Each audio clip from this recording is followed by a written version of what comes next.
Hello guys, welcome back to my channel, and in this video I'm going to do the character review for Mori Calliope.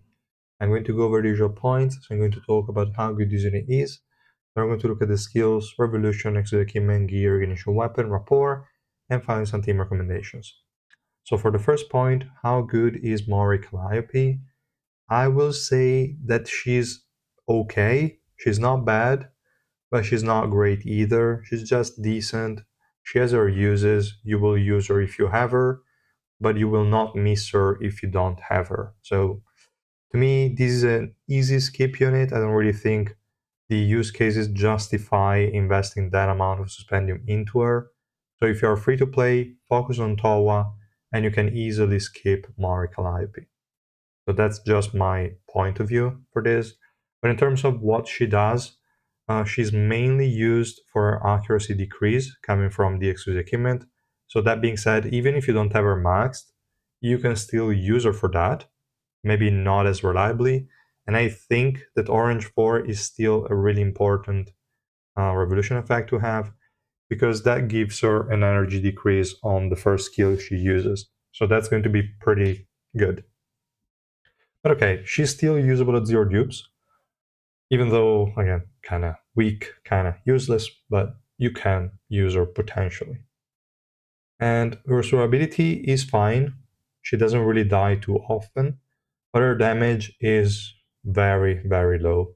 The only way to have her deal damage is to use her with Tawa or other insane support units that can buff her damage, or user with another DPS that does the killing and then buffs like Mori attack via her passive, which her passive has also a major downside, but we're going to look at that once we start looking at the skills.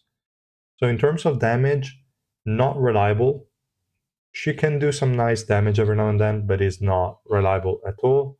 And you would be required to run her with some insane supports that are better used with other units at that point. So I don't know. Her only use case to me at the moment is just as a utility slash sub DPS unit to decrease the accuracy of the ice attack enemy. That's all she will do, and that's it. Really not insane, not a must have. So if you are in doubt, I'd rather skip her, to be honest. And yeah, that being said, I think we can have a quick look at the skills. We will start with the passive. This is the skill that summons her pet, Death Sensei. It's going to have 120% of Calliope stats. And it's going to be immune to status effects. Okay, fine. And when anyone dies in the battlefield, including summoned beings, but excluding Death Sensei, there are going to be effects. So if it's an ally that died, Calliope and Death Sensei are going to get an 80% defense increase until the end of the battle, max 5 stacks.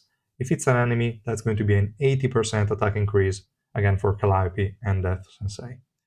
They both have 5 stacks, they both last until the end of the battle, but they can both be removed. So if you're facing the units that can remove buffs, you are kind of fucked. So Hugo, Garam, Urek, or Anniversary Iwa, they're all going to remove these buffs. So yeah, what can I say? Kind of trash.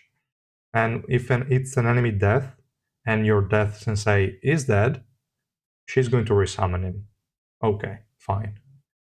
Nothing really insane here. Then we have the Revolution 5 effect. This is going to increase the stats by 30%, so this is going to take it to 150%. Decent if you have a good evasion. This will boost the survivability of Death Sensei quite a bit. But yeah, not really that great. And whenever Calliope assists in eliminating enemies, she's going to reduce the remaining cooldown of Make Them Afraid by 90%. This is really good because Make Them Afraid is the skill that gets the Revolution improvement, the Revolution 4, and that has an energy decrease associated to it. So that's pretty okay, pretty good. And yeah, that's all for the passive. Let's go for the first active skill. It's going to create 2 small AoEs around Death Sensei and Mori Calliope. That is going to regen their HP by 200% of their respective attack, fine, and dealing some damage in an AoE, and also paralyzing enemies. This is a okay crowd control. It lasts for 5 seconds, and the area is not too big, but it has two small areas, so it's still acceptable. I think it's fine, but it's not really that exceptional of a skill. Then we have Make Them Afraid. So this one is going to boost Calliope's attack by 200% for 7 seconds, and then it's going to conceal herself, which is where most of her survivability is coming from, mostly, and quickly move behind the enemy with the highest attack, dealing 1200% of her attack as damage and inflicting fear on them for 3 seconds. This is also the reason why I don't really like to run Ryan on her, but more on that in the ignition weapon section of the video. She's then immune to status effect while using the skill, okay. And then we have the revolution that makes Make Him Afraid always land crit hits and steal 400 energy from hit enemies. So that's good. This energy steal is definitely decent, but yeah, it's not really it's a decent skill, but it's not insane. It's not really something to say, wow, amazing skill. No, it's just acceptable. It's decent. Then we have the special move. This one is going to make Calliope invincible and strike enemies in a very small AoE, dealing 1800% of her attack as damage, and making the enemies hit Love Struck. Love Struck enemies become fascinated for 4 seconds and have their physical resistance decreased by 50% for 10 seconds. That's it. We get improvements on this from the exclusive equipment, but yeah, more on that later. Let's first have a quick look at Revolution, I would say. So let's open that menu. We already saw the Revolution 4 and the Revolution 5, so we're not going to talk about them. And for the rest, as you can see, mine is not upgraded just because this unit is so dog shit, I didn't even bother. I already saw that her damage was subpar when using the trial version that was linked to my Yugo that has almost every single node maxed out. So the only things you could care about are accuracy, if your accuracy is not high enough to be above the enemy evasion. Effect hit, if, same logic, your effect hit is not higher than the enemy effect resistance. And that's it. The rest is all damage based, but her damage is not really something I'm interested in. So attack, crit rate, and crit damage, I'm not leveling them up. Bonus elimination energy, I don't really care because whenever there is an assist already, you almost reset the cooldown on the active skill that is going to steal 400 energy. So you're going to cast the special move pretty consistently. And then we have the max cooldown reduction. I don't think the expense that you have to go through to take this node to plus 20 is really justified. So to me, none of these nodes are necessary. Only go for accuracy or effective if you really need to. That's more or less it, I think. There's nothing else to mention. Going for subnodes on collab units is a waste because they do not count towards archive completion. So be very mindful of the investments you make on the Revolution for these kind of units. Then we have the exclusive equipment. Let's have a quick look at that because it's pretty decent. The crit damage increase is whatever, but then we have level 1 is going to give Calliope a 40% physical resistance and magic resistance while Death Sensei is alive. This cannot be removed, and it is fine. I mean, she will get to 100% resistances super easily if you are in the early stages of the game and you pulled for her for some reason. You can just give her a slot 4 and slot 5 resistance, take it to plus 20, and paired with this 40%, she will basically always be 100% super easily, and she will not die for the initial stages of the game. That's just it, I think. There is really not much else to it. In the later stages, it's almost irrelevant. Then we have level 2, that other than the paralyze is also going to have Death Sensei provoking enemies. Okay, but it kind of overlaps with the paralysis effect. So unless the enemy is resistant to paralysis and then you want to have a secondary effect, there's really not too much use to it, but it's okay. For those use cases, it's still acceptable. Then we have level 3, that is the most important part of our kit. She's going to steal 50% accuracy from love-struck enemies and ignore 40% of the evasion when she and Death Sensei attack love-struck enemies. So you're basically never going to miss love-struck enemies, and the enemies are going to miss your team. This is extremely important at higher deficit when the highest attack enemy has multi-attacks and you want increased chances to just survive and dodge them. This is not really going to help too much unless you have somebody else in the team that's already providing survivability. So if you're using an Evan and you want to make sure that if there is a downtime to Evan's special move, you are at least covered in some way, then this one is decent. If you're already using, I don't know, Ocni, and you want, again, more coverage, this is decent. If you're already using Towa, Universal Riva, those kind of things. But this cannot be the only like survivability tool in your team. Otherwise, it will feel too lacking. So yeah, it could be enough if your carry, like for example, I mentioned before, I think Gustang. I'm using her with Gustang every now and then because my Gustang has a lot of invincibility frames. Well, not my Gustang. Every Gustang has it. Whenever they're in the special move, they will be invincible and they will be in that state for a very long time. So these additional, let's say, evasion that the or like mischance that it gives to the allies is good enough with Gustang, I think. But yeah, again, cannot be the only tool. Make sure that your units could survive well enough without her. Otherwise, this is just irrelevant almost. Then we have level 4. Go Death Sensei is enhanced, and when an ally, excluding Calliope's Death Sensei, dies, increase the evasion by 20% and accuracy by 20% when an enemy dies. So yeah, that's good. Like you get accuracy when enemy die and evasion when your allies die. It's decent, but again, it can be removed, so it's always annoying. It definitely boosts your survivability quite a bit. 100% evasion increase is good, but yeah, I mean, it's decent. We cannot say anything. It's okay. It's an okay effect. And yeah, that's it for the exclusive equipment. Let's have a quick mention at the gear. If you're going for 100% resistances, then just go for slot 4. And as I was saying before, you can easily achieve 100% resistances even if you don't have like resistances at all in your true essence, because you have a starting 20% here, then you get 40% from the exclusive equipment, then you get 40% from each of the like slot 4 and slot 5. That is already 99.5%. So you're good. You don't really need any substat roll. You can just go slot 4, magic resistance, slot 5, physical resistance, and you're done. You have your 100% resistances with just this piece. So I think it's pretty good. Then we have slot 1, just if you need the extra accuracy.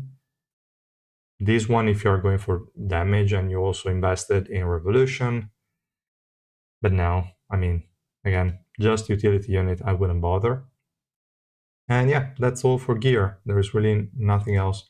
Obviously, you can also go slot 3 for the extra evasion if you like, but yeah, kind of up to you. And then we have the ignition weapon. So for this one, I would go probably Barry, like I'm running now. You could go Alocasia if you wanted to. You could go potentially Raffles as well. But in general, I think that protecting from her occasional one-shots that she might receive is probably the better option. So that's what I'm running and what I would recommend. But there are a lot of other viable options. So yeah. In terms of main stats, I already kind of touched on that.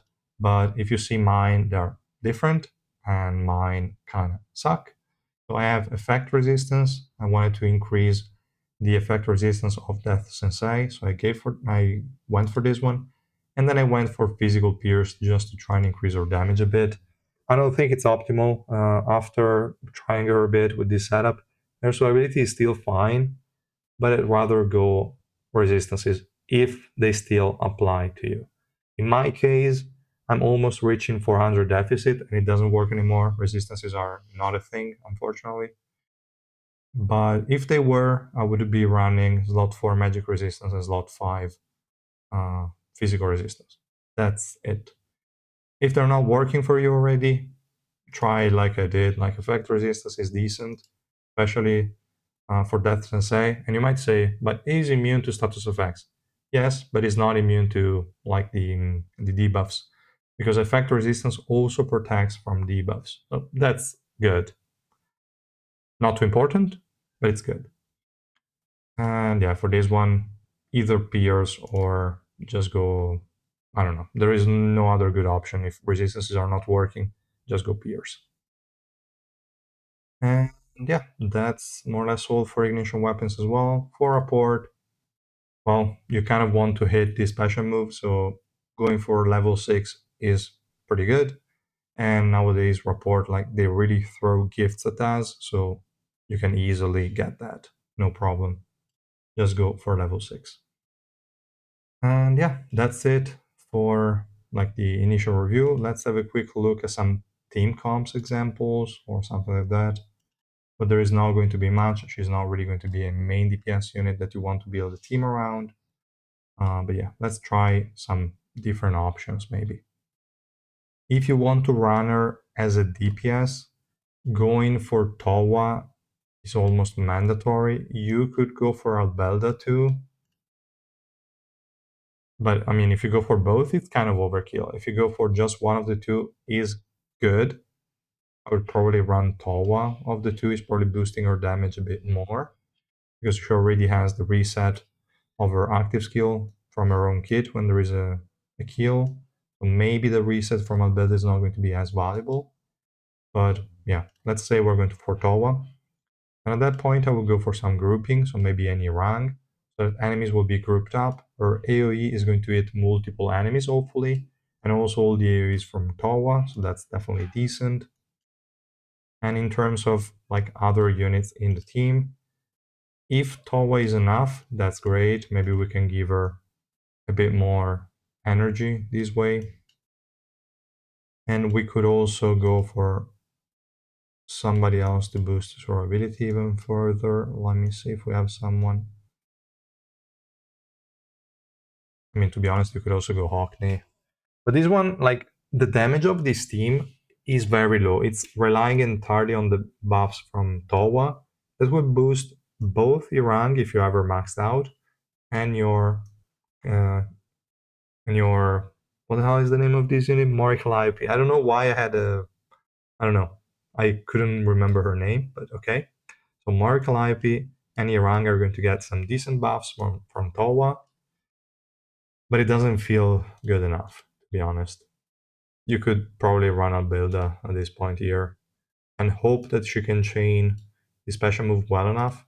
Otherwise, you also have the option, if you can pull it off, to have Mamanak linked to Towa, at which point she will chain the special move back to back to back, and all your team will be immortal, and then you just have to hope that she will deal enough damage, which she probably won't.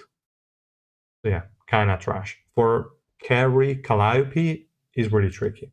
If you want to go for like utility Calliope, then there is really no best team. You just need to run her, again, as I said before, with either DPS that can reliably stay alive because they have a lot of invincibility frames, like Gustang or like Bum, Revolution Bum.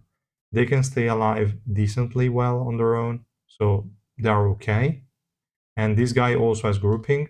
This guy doesn't, so you probably need again Irang or somebody else to group the enemies at that point.